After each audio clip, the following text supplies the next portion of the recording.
السلام عليكم الإخوان.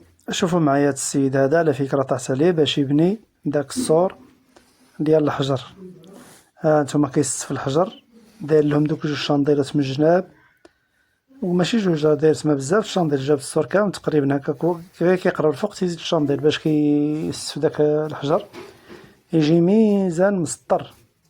تبعوا معايا حتى الأخير باش تشوفوا النتيجة النهائية كي جات.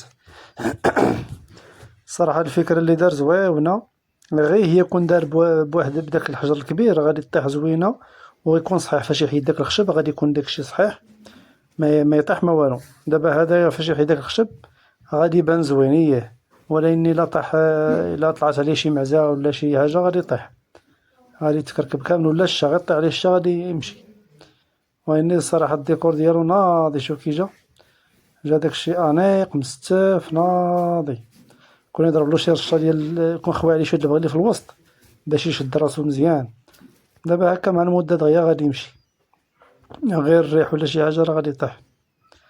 وهايني الصراحة طلعو ناضي، نعطيه الصحة وصافي.